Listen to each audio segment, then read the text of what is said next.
Hello students, welcome back to my channel Shubham lecturer. Student, आज का ये क्लास एक महा मैराथन क्लास होगा क्योंकि इस वीडियो में हम क्लास 12 केमिस्ट्री के सभी महत्वपूर्ण बहुविकल्पीय प्रश्नों को एक ही वीडियो में पढ़ेंगे।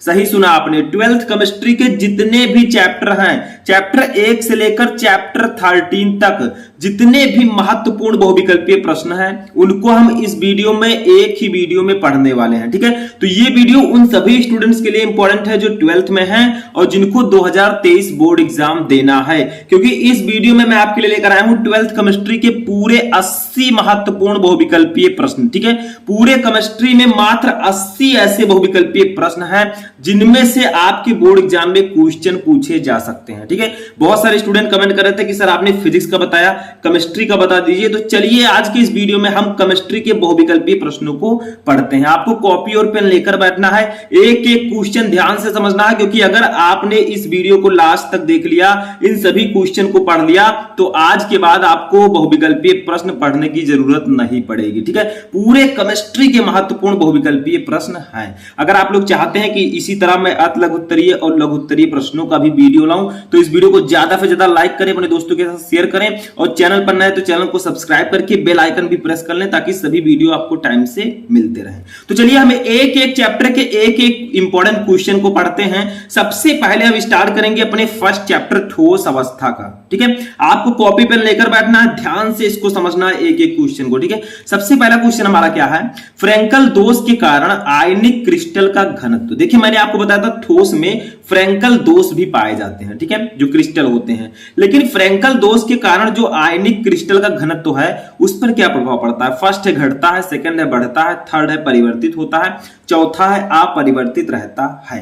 तो मैंने आपको बताया था फ्रैंकल दोष में क्या होता है, जो आयन होते हैं वे अपने जालक बिंदु को छोड़कर उसी क्रिस्टल के अंतराकाशीय स्थान में चले जाते हैं। ठीक है, रिक्त स्थान में। तो इसमें क्या होगा, जब उसी क्रिस्टल में आयन है तो इसका मतलब उसके क्रिस्टल के घनत्व में कोई परिवर्तन नहीं होगा, क्योंकि घनत्व बराबर होता है द्रव्यमान बटा आयतन। ठीक है, तो उसके द्रव्यमान में कोई परिवर्तन नहीं होगा, उसके आयतन में कोई परिवर्तन नहीं होगा, तो उसके घनत्व में भी कोई परिवर्तन नहीं होगा, तो वो अपरिवर्तित रहेगा। ठीक है, समझ में आ गया रीजन, क्योंकि फ्रैंकल दोष में जो आयन होते हैं वे अपने जालक बिंदु को छोड़कर अंतराकाशीय स्थान में चले जाते हैं। मैंने आपको पढ़ा दिया था। ठीक है, दूसरा देखिए क्या है, Fe3O4 का क्रिस्टल है। ठीक है, जो Fe3O4 होता है इसका क्रिस्टल किस प्रकार किस भांति व्यवहार करता है। फर्स्ट है प्रतिचुंबकीय, सेकंड है लौह चुंबकीय, थर्ड है अनुचुंबकीय, फोर्थ है इनमें से कोई नहीं। ठीक है, तो Fe3O4 का जो क्रिस्टल है वो इनमें से किसी की भांति व्यवहार नहीं करता। ठीक है, तो देखिए स्टूडेंट, इसका राइट आंसर होगा ऑप्शन नंबर 4, इनमें से कोई नहीं। ठीक है,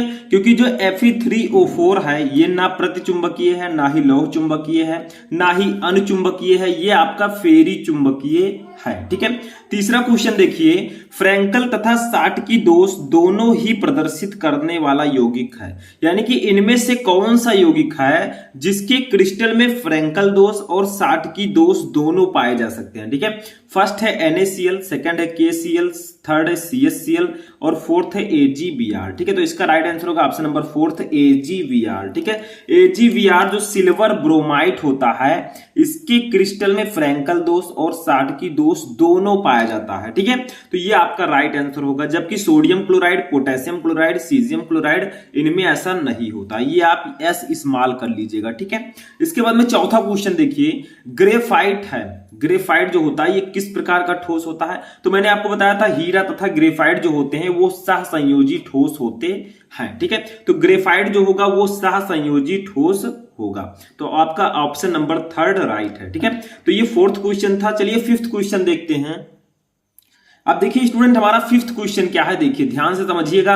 एक क्रिस्टलीय ठोस में होती है, यानी कि जो क्रिस्टलीय ठोस होता है उसके जो अवयवी कण होते हैं वो किस व्यवस्था में होते हैं, मैंने आपको बताया था ऑलरेडी। ठीक है, फर्स्ट है दीर्घ परासकोटि, सेकंड है लघु परासकोटि, थर्ड है अनिश्चित व्यवस्था और फोर्थ है इनमें से कोई नहीं। तो इसका राइट आंसर होगा ऑप्शन नंबर फर्स्ट दीर्घ परासकोटि। जो क्रिस्टलीय ठोस होती है इसमें दीर्घ परासकोटि व्यवस्था पाई जाती है। जो अक्रिस्टलीय ठोस होगा उनके अवयवी कण में लघु परास व्यवस्था पाई जाती है। ठीक है, ऐसे 6 नंबर क्वेश्चन देखिए, निम्न में से किस अणु के केंद्रक परमाणु पर एकांकी इलेक्ट्रॉन युग्म होता है, यानी कि इनमें से कौन सा अणु है। ठीक है, किस अणु के केंद्रक परमाणु पर एकांकी इलेक्ट्रॉन युग्म होता है? इसमें से कौन सा अणु है जिसके केंद्रक परमाणु पर एकांकी इलेक्ट्रॉन युग्म होता है? फर्स्ट है Cl2, सेकंड है CH4, थर्ड है CHCl3, फोर्थ है अमोनिया, ठीक है NH3। तो इसका राइट आंसर हो जाएगा ऑप्शन नंबर फोर्थ NH3, ठीक है। जो NH3 होता है इसके अणु के केंद्रक परमाणु पर एकांकी इलेक्ट्रॉन युग्म होता है। यहां पर Cl2 क्या है? क्लोरीन,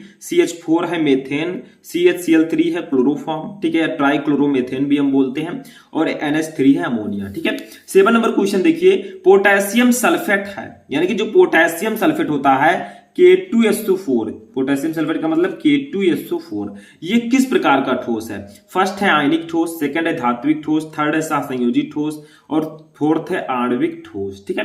तो इसका राइट आंसर हो जाएगा ऑप्शन नंबर फर्स्ट आयनिक ठोस। जो पोटेशियम सल्फेट होता है ये आयनिक ठोस होता है, ठीक है, क्योंकि इसमें आयन्स होते हैं, K+SO होता है, ठीक है। अब 8वां क्वेश्चन देखिए, हमारे सेकंड चैप्टर का ये क्वेश्चन है, विलयन चैप्टर का, ठीक है। तो फर्स्ट चैप्टर के 7 क्वेश्चन मोस्ट इंपोर्टेंट है, इनको आपको पढ़कर जाना है, साथ में आप लोग जो मैं बता रहा हूं उसको ध्यान से पढ़ना है और एक एक क्वेश्चन को समझना है, ठीक है। 8 नंबर क्वेश्चन देखिए, 90 ग्राम जल में 1.8 ग्राम ग्लूकोज का मोल प्रभाज होगा, ठीक है। यानी कि 90 ग्राम जल है, इसमें 1.8 ग्राम ग्लूकोज का मोल प्रभाज क्या होगा? फर्स्ट है 0.19, सेकंड है 0.019, थर्ड है 0.0019, फोर्थ है 0.00019। तो इसका राइट आंसर होगा ऑप्शन नंबर थर्ड 0.019, ठीक है, 0.0019, ठीक है, थर्ड ऑप्शन आपका राइट होगा। अब देखिए मैं न्यूमेरिकल्स आपको इसमें नहीं लगाऊंगा क्योंकि 80 क्वेश्चन है, अगर मैं न्यूमेरिकल लगाऊंगा बहुत ज्यादा टाइम लगेगा। मोल प्रभाज निकालना मैं आपको ऑलरेडी बता चुका हूं, जाकर आप लोग देख सकते हैं, वहां से आप इसको आसानी से निकाल सकते हैं, ठीक है। आगे देखिए 9 नंबर क्वेश्चन, एक मोलल जलीय विलयन में विलेय का मोल प्रभाज है, यानी कि एक मोलल अगर जलीय विलयन है तो इसमें विलेय का मोल प्रभाज क्या होगा? फर्स्ट है 1, सेकंड है 1.8, थर्ड है 18, फोर्थ है 0.018। तो इसका राइट आंसर होगा ऑप्शन नंबर फोर्थ 0.018। एक मोलल जलीय विलयन में विलेय का मोल प्रभाज जो होता है वो 0.018 होता है, ठीक है। अच्छा 10 नंबर क्वेश्चन देखिए, शुद्ध जल की मोलरता होती है, what is the molarity of pure water, ठीक है, यानी कि शुद्ध जल की मोलरता क्या होती है? ये बहुत ही ज्यादा इंपॉर्टेंट क्वेश्चन है, आपके बोर्ड एग्जाम में रिपीटेड है, ठीक है, वेरी इंपॉर्टेंट है, इसको नोट कर लीजिएगा।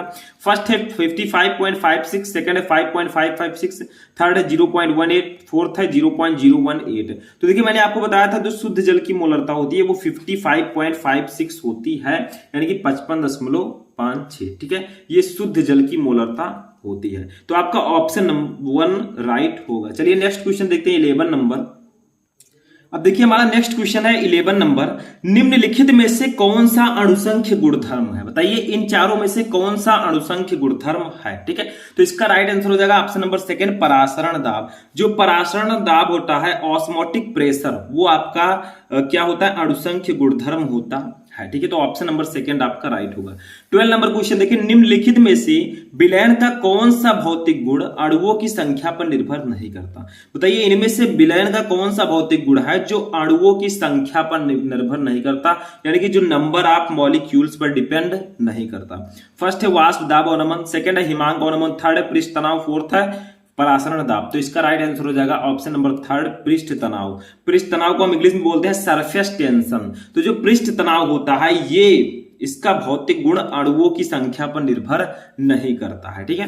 क्वेश्चन नंबर 13 देखिए, किस सूत्र द्वारा मोलल उन्नयन स्थिरांक Kb की गणना की जा सकती है? बताइए इनमें से कौन सा सूत्र है जिसके द्वारा हम मोलल उन्नयन स्थिरांक Kb की गणना कर सकते हैं, यानी कि Kb इक्वल टू कौन सा फॉर्मूला राइट होगा? तो इसका राइट आंसर होगा ऑप्शन नंबर फर्स्ट, ठीक है, Kb equal to m small m into TB into capital W upon 1000 into small w, जहां स्मॉल m क्या है?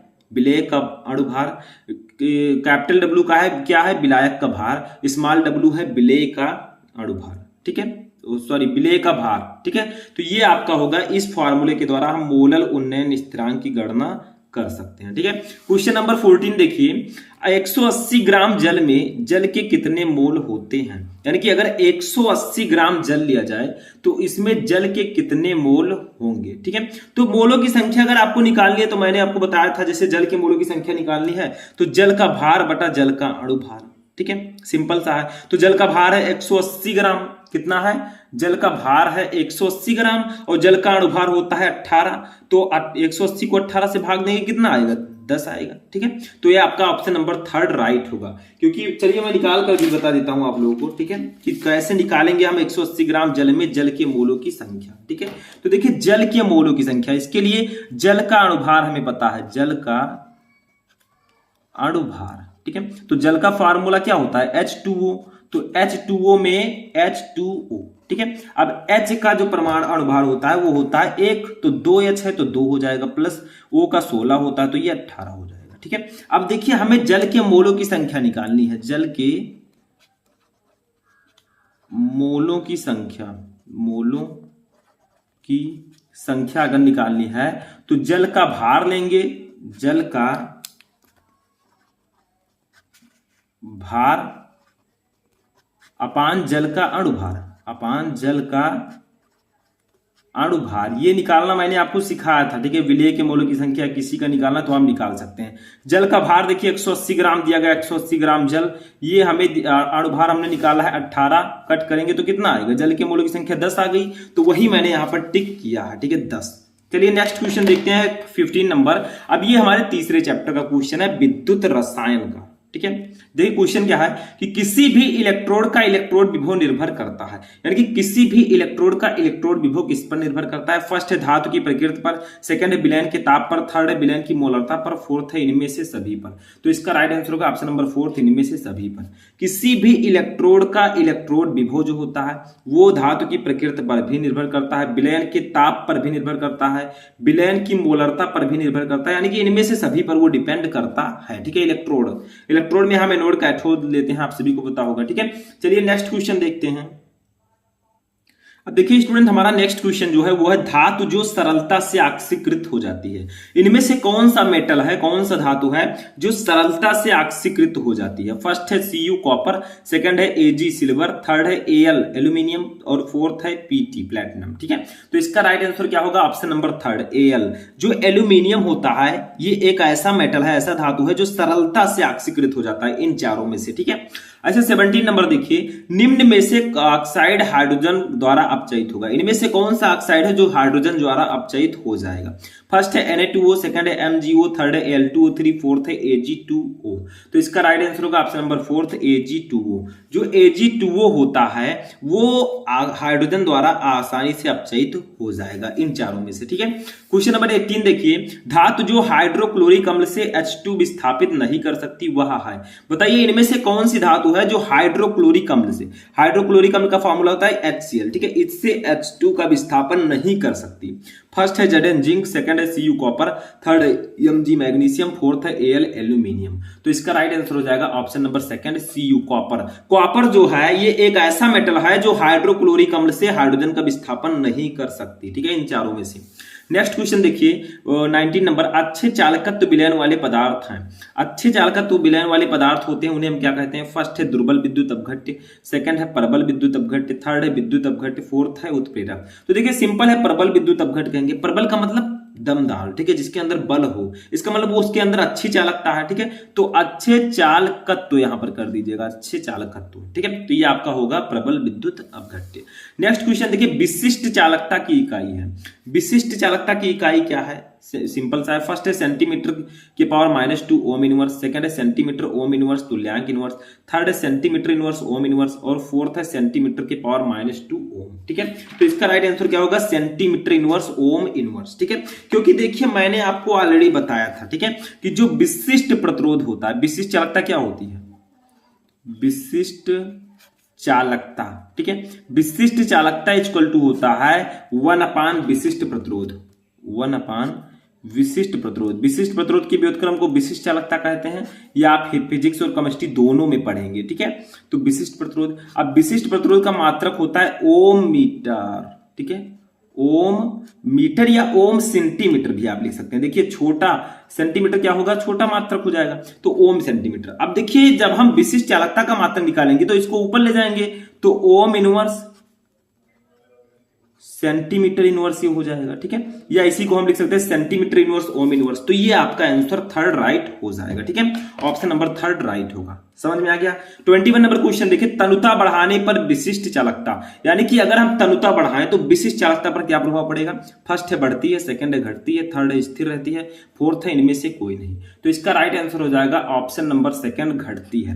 तनुता बढ़ाने पर विशिष्ट चालकता घटती है। तनुता का मतलब कॉन्सेंट्रेशन को हम बढ़ाएं, ठीक है। अगर जैसे चीनी है, पानी है, तो चीनी की मात्रा अगर ज्यादा है तो वो सांद्र होगा, लेकिन अगर हम ज्यादा पानी डालने लगेंगे तो ये तनु होने लगेगा, पतला। तनुता का मतलब पतला, ठीक है। तो तनुता बढ़ाने पर विशिष्ट चालकता जो होती है विलयन की, वो घटती है, ठीक है। चलिए नेक्स्ट क्वेश्चन देखते हैं। नेक्स्ट क्वेश्चन हमारा है प्रथम कोटि की अभिक्रिया। अब ये किस चैप्टर का क्वेश्चन है, फोर्थ चैप्टर रासायनिक बलगतिकी का, ठीक है। देखिए प्रथम कोटि की अभिक्रिया के लिए वेग स्थिरांक के का समीकरण है, यानी कि प्रथम कोटि की अभिक्रिया के लिए वेग स्थिरांक का समीकरण क्या होता है, ठीक है। फर्स्ट है k equal to 2.303 upon T log 10 a upon a minus X, और यही सही हो जाएगा, ठीक है। ऑप्शन नंबर आपका फर्स्ट ही राइट होगा, k equal to 2.303 log 10 a upon a minus X. सभी को पढ़ने की जरूरत नहीं है, क्योंकि सही फॉर्मूला अगर आपको पता है सही आंसर आप दे देंगे। k क्या है, वेग स्थिरांक, t है समय, a क्या है अभिकारक की प्रारंभिक सांद्रता, और a माइनस एक्स है t समय पश्चात अभिकारक की सांद्रता, ठीक है। तो ये आपका फर्स्ट वाला ऑप्शन राइट होगा। यहां पर ये सब 4.303 ये सब गलत है, ठीक है। टी स्क्वायर कहीं दिया गया है, कहीं कुछ दिया गया है, ये सब गलत है, फर्स्ट वाला राइट होगा, ठीक है। क्वेश्चन नंबर 23 देखिए, प्रथम कोटि की अभिक्रिया के लिए वेग स्थिरांक तथा अर्ध आयुकाल में संबंध है, यानी कि प्रथम कोटि की अभिक्रिया के लिए जो वेग स्थिरांक होता है और अर्ध आयुकाल होता है, इनमें क्या संबंध होता है। तो फर्स्ट है k equal to 0.6932 upon T half, यही राइट आंसर होगा, ठीक है। तो ऐसे ही आपको सही आंसर, अगर आपको फॉर्मूला पता है उसका सही आंसर आप लिख देंगे, ठीक है। तो फर्स्ट ऑप्शन राइट होगा, k equal to 0.6932 upon T half, ठीक है। ये आपका राइट आंसर हो जाएगा। 24 नंबर क्वेश्चन देखिए, यहां पर टी हाफ क्या है, अर्धायुकाल, k है वेग स्थिरांक, ठीक है। 24 नंबर क्वेश्चन देखिए, प्रथम कोटि की अभिक्रिया में अर्धभाग के पूर्ण होने में लगा समय टी हाफ जो होता है वो किस पर डिपेंड करता है। फर्स्ट है उसकी प्रारंभिक सांद्रता पर निर्भर करता है, सेकंड है उसकी प्रारंभिक सांद्रता की व्युत्क्रमानुपाती होता है, थर्ड है उसकी प्रारंभिक सांद्रता पर निर्भर नहीं करता, फोर्थ है उसकी प्रारंभिक सांद्रता पर निर्भर वर्णमूल पर करता है, ठीक है। तो इसका राइट आंसर हो जाएगा ऑप्शन नंबर थर्ड, उसकी प्रारंभिक सांद्रता पर निर्भर नहीं करता, ठीक है। प्रथम कोटि की अभिक्रिया में अर्धभाग के पूर्ण होने में जो लगा समय होता है अर्धायुकाल, वो उसकी प्रारंभिक सांद्रता पर निर्भर नहीं करता है, ठीक है। समझ में आ गया। चलिए नेक्स्ट क्वेश्चन देखते हैं। अब देखिए स्टूडेंट, जो हमारा नेक्स्ट क्वेश्चन है 25 नंबर देखिए, प्रथम कोटि की अभिक्रिया के 90% पूर्ण होने में लगने वाला समय लगभग होता है, यानी कि जो प्रथम कोटि की अभिक्रिया होती है उसका 90% पूर्ण होने में लगने वाला जो समय होता है लगभग कितना होता है, अर्धायुकाल का कितना गुना होता है। फर्स्ट है अर्धायुकाल का 2.2 गुना, थर्ड है अर्धायुकाल का 4.4 गुना, और थर्ड है अर्धायुकाल का 3.3 गुना, और फोर्थ है अर्धायुकाल का 1.1 गुना। तो इसका राइट आंसर हो जाएगा ऑप्शन नंबर थर्ड, अर्धायुकाल का 3.3 गुना, यानी कि प्रथम कोटि की अभिक्रिया के 90% पूर्ण होने में जो लगा समय होता है वो लगभग अर्धायुकाल का 3.3 गुना होता है, लगभग अप्रोक्सीमेटली बात किया जा रहा है, ठीक है। 26 नंबर क्वेश्चन देखिए, एक प्रथम कोटि की अभिक्रिया की अर्धायु 400 सेकंड है, इसका वेग स्थिरांक क्या होगा। अब चलिए हम लोग डायरेक्टली लिखने से अच्छा है कि थोड़ा सा समझ लें, ठीक है। तो देखिए सिंपल है, अभिक्रिया का अर्धायुकाल हमें दिया गया टी हाफ, ठीक है। ये हमें दिया गया है 400 सेकंड, 400 सेकंड, ठीक है। अब हम लोग क्या निकालेंगे, के निकालेंगे, वेग स्थिरांक निकालना है। तो मैंने आपको बताया था 0.6932 अपान टी हाफ कर देंगे, 400 कर देंगे। अब इसी को सॉल्व कर लीजिए तो आपका आंसर क्या आ जाएगा। देखिए फर्स्ट 1.73 इंटू 10⁻³ सेकंड इनवर्स, यही आपका राइट आंसर हो जाएगा। आप उसको सॉल्व करके गुणा भाग करके देख सकते हैं, ठीक है। तो 26 का फर्स्ट ऑप्शन राइट होगा।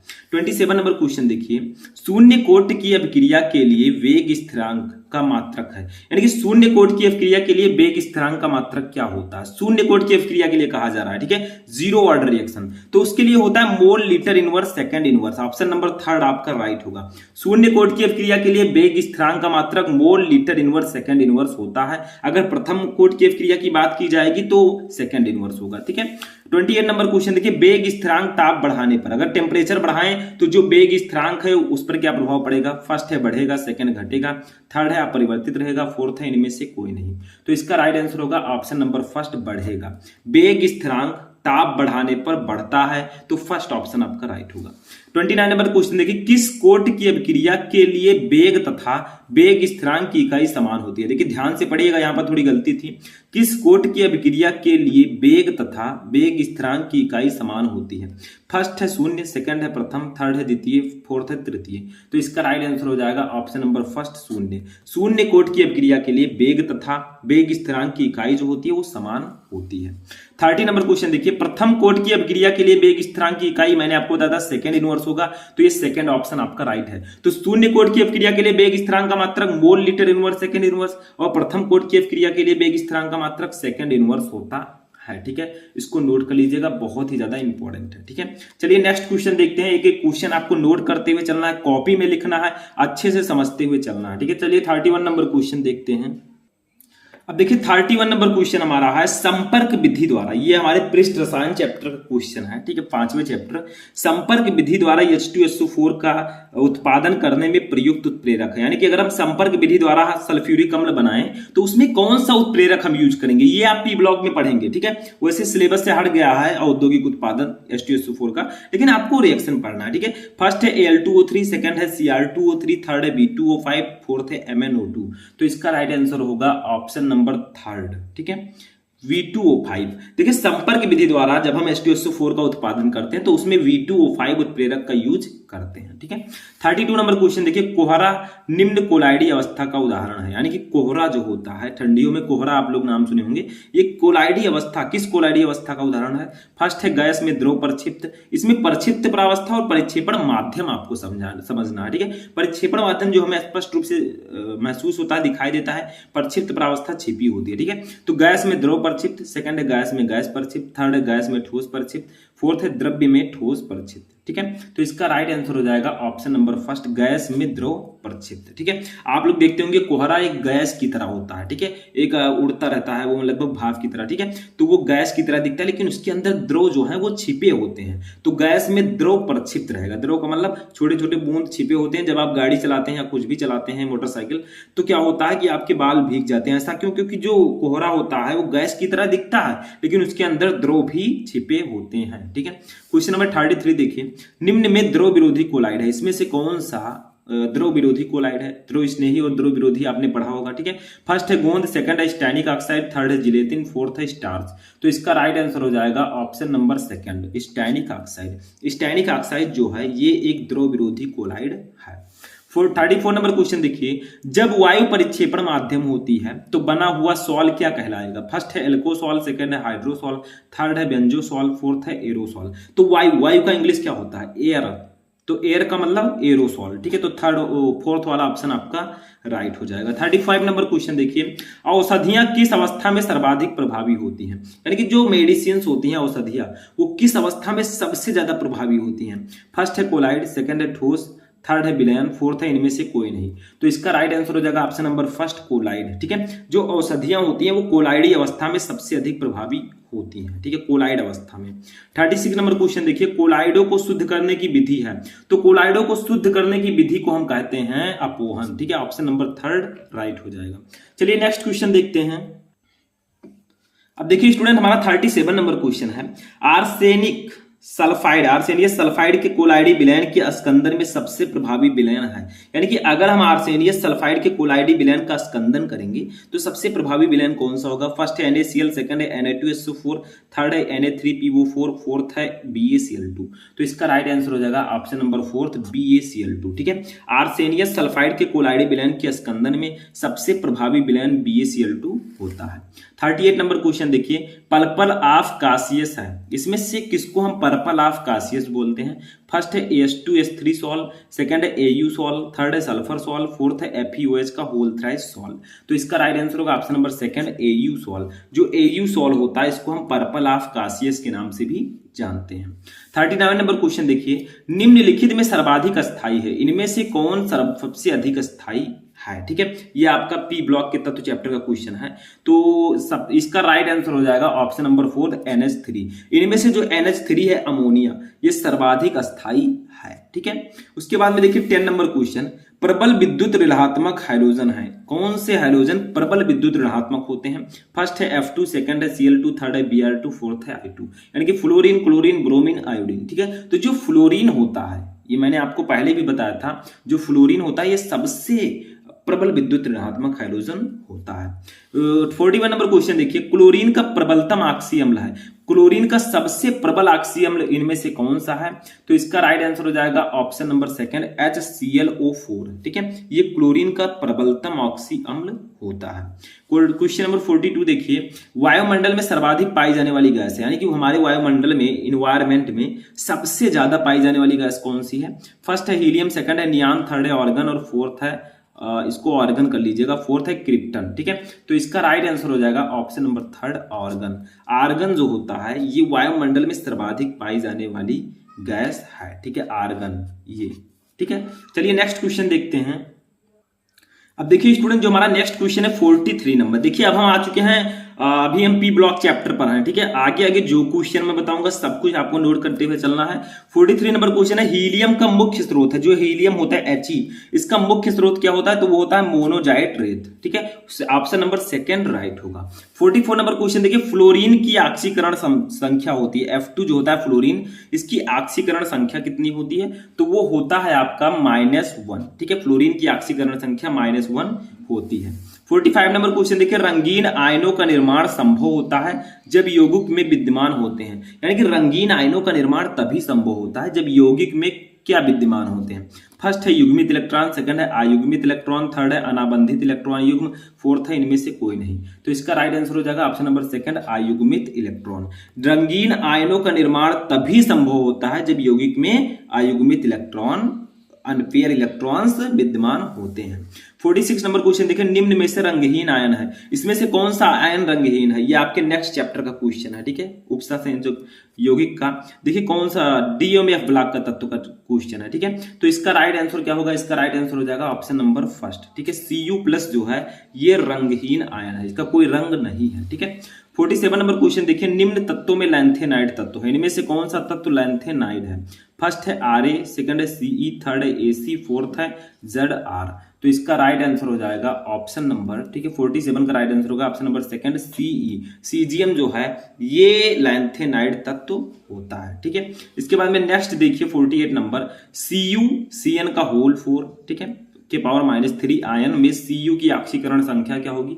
तो वो होगा आपका ऑप्शन नंबर थर्ड +1। देखिए CuCN4 ऊपर -3 आयन की जो ऑक्सीकरण संख्या होगी, इसमें जो कॉपर की ऑक्सीकरण संख्या होगी वो +1 होगी। ठीक है, तो ये नोट कर लीजिएगा, अच्छे से समझ लीजिएगा। आगे मैं ऑक्सीकरण संख्या भी आपको निकालना बताऊंगा, टेंशन मत लीजिए। चलिए नेक्स्ट क्वेश्चन देखते हैं। अब देखिए स्टूडेंट, हमारा नेक्स्ट क्वेश्चन है 49 नंबर, कौन सा धनायन अमोनिया के साथ एमीन संकुल नहीं बनाता है? इसमें से कौन सा धनायन है जो अमोनिया के साथ NH3 के साथ एमीन संकुल नहीं बनाता? तो इसका राइट आंसर क्या होगा? इसका राइट आंसर हो जाएगा ऑप्शन नंबर सेकंड, ठीक है, Al3+।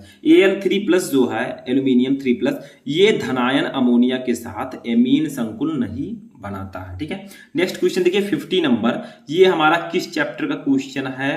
ये हमारा है हाइड्रोएल्केन तथा हाइड्रोएरिन। अब हम आ चुके हैं अपने सेकंड केमिस्ट्री पर, ठीक है, पार्ट 2, जिसमें हमारा कार्बनिक रसायन है। देखिए अल्कोहलीय KOH की उपस्थिति में किस मिश्रण के साथ कार्बिलेमीन परीक्षण किया जाता है? ठीक है, फर्स्ट है क्लोरोफॉर्म एवं रजत चूर्ण, सेकंड है त्रिहाइड्रोजनीकृत मेथेन और एक प्राथमिक एमीन, थर्ड है एक एल्किल हैलाइड और एक प्राथमिक एमीन, फोर्थ है एक एल्किल साइनाइड और एक प्राथमिक एमीन। तो इसका राइट आंसर होगा ऑप्शन नंबर सेकंड, त्रिहाइड्रोजनीकृत मेथेन और एक प्राथमिक एमीन। ठीक है, में अल्कोहलीय KOH की उपस्थिति में एक त्रिहाइड्रोजनीकृत मेथेन और एक प्राथमिक एमीन के साथ कार्बिलेमीन परीक्षण किया जाता है।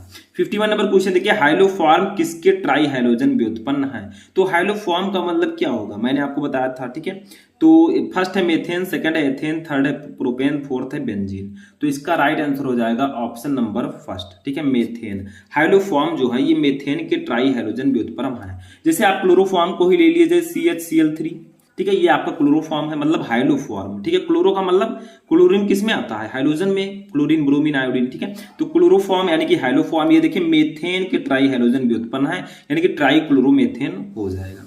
52 नंबर क्वेश्चन देखिए, प्रशीतक के रूप में प्रयोग होने वाला यौगिक है, इनमें से कौन सा यौगिक है जिसको प्रशीतक के रूप में प्रयोग किया जाता है? तो इसका राइट आंसर होगा ऑप्शन नंबर 3, ठीक है, CF2Cl2। CF2Cl2 जो होता है ये प्रशीतक के रूप में यूज किया जाने वाला यौगिक है। तो देखिए स्टूडेंट, हमारा जो 53 नंबर क्वेश्चन है क्या है? क्लोरोफॉर्म प्रकाश की उपस्थिति में वायु द्वारा धीरे धीरे ऑक्सीकृत होकर बनाता है, यानी कि क्लोरोफॉर्म को, जो CH Cl3 हमारा क्लोरोफॉर्म होता है, इसको प्रकाश की उपस्थिति में वायु द्वारा धीरे धीरे ऑक्सीकृत कराएं तो क्या बनेगा? तो बनेगा फास्जीन, जिसका फॉर्मूला होता है COCl2, ठीक है, ये आपका बन जाएगा फास्जीन। चलिए नेक्स्ट क्वेश्चन देखते हैं। अब देखिए हमारा नेक्स्ट क्वेश्चन है कि CH Cl3 ऑक्सीकरण पर देता है, वही सेम चीज फास्जीन देगा COCl2, ठीक है। अब यहां पर आ गया फास्जीन है, बताइए फास्जीन इसमें से क्या है? तो फर्स्ट है PH3, सेकंड है POCl3, थर्ड है CH2, फोर्थ है COCl2। तो COCl2 को ही हम फास्जीन कहते हैं। तो एक ही टॉपिक से 2-3 क्वेश्चन निकल सकते हैं, ठीक है, तो ये आपको याद रखना है। 56 नंबर क्वेश्चन देखिए, क्लोरोफॉर्म का प्रयोग होता है, क्लोरोफॉर्म का प्रयोग कहां होता है? फर्स्ट है एक कीटनाशक के रूप में, सेकंड है एक फफूंदीनाशक के रूप में, थर्ड है औद्योगिक विलायक के रूप में, फोर्थ है अवशोषक के रूप में। तो क्लोरोफॉर्म जो होता है इसका उपयोग औद्योगिक विलायक के रूप में होता है, तो ऑप्शन नंबर आपका 3 राइट हो जाएगा।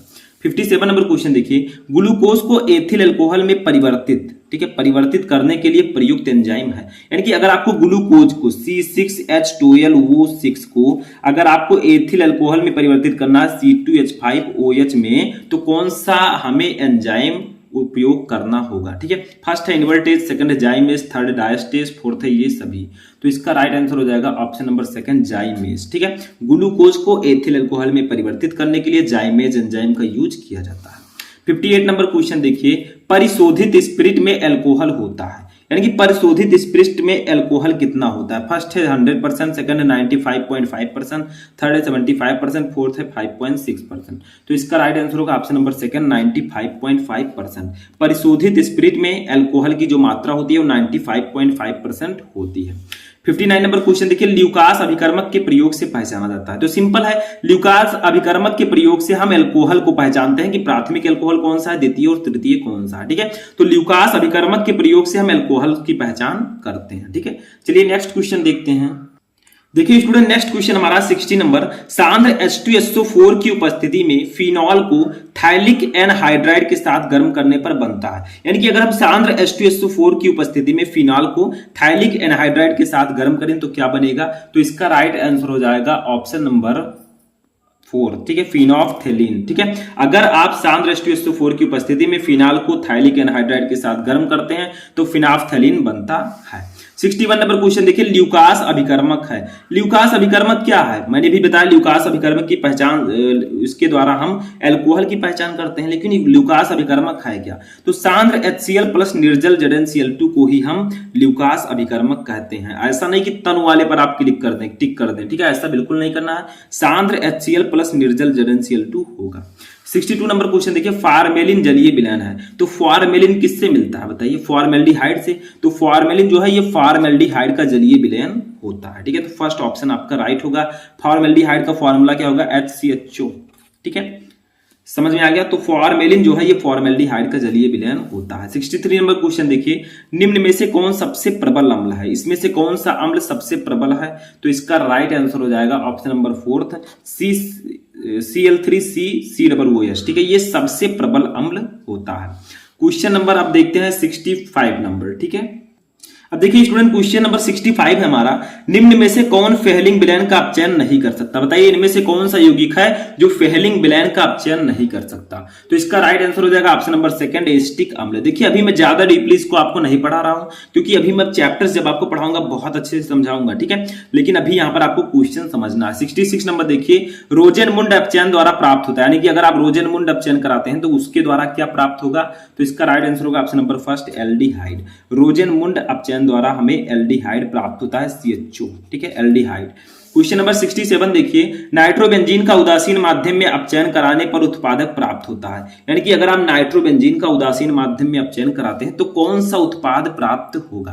तो इसका राइट आंसर होगा ऑप्शन नंबर 2 C6H5NHOH, ठीक है। अगर नाइट्रोबेंजीन का उदासीन माध्यम में अपचयन कराएंगे तो ये यौगिक हमें प्राप्त होगा।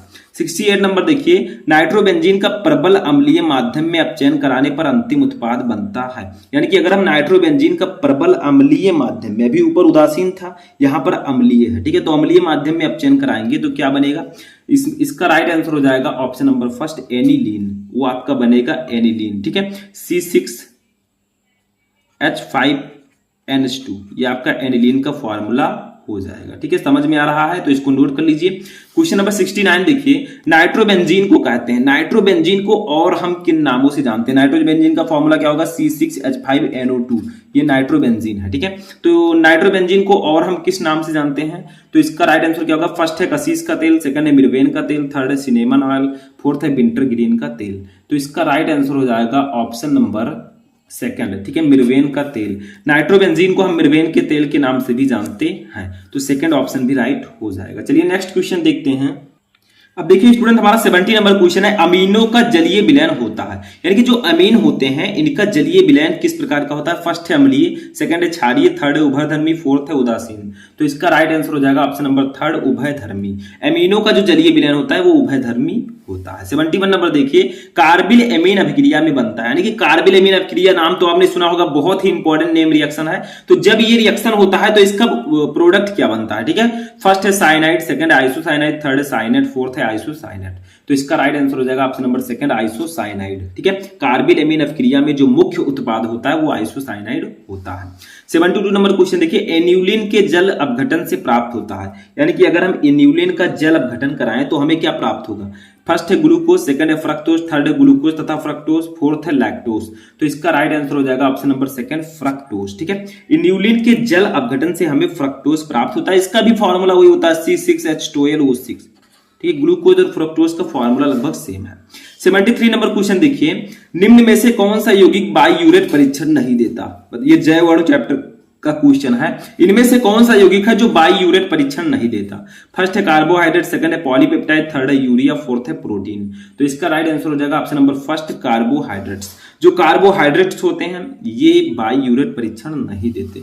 74 नंबर क्वेश्चन देखिए, सबसे मीठी शर्करा है, बताइए सबसे मीठी जो शुगर होती है वो क्या होती है, फर्स्ट है ग्लूकोज, सेकंड है माल्टोज, थर्ड है फ्रक्टोज, फोर्थ है सुक्रोज, तो सबसे मीठी शर्करा जो होती है वो सुक्रोज होती है, जिसका फॉर्मूला होता है C12H22O11, ठीक है, ये होता है सुक्रोज।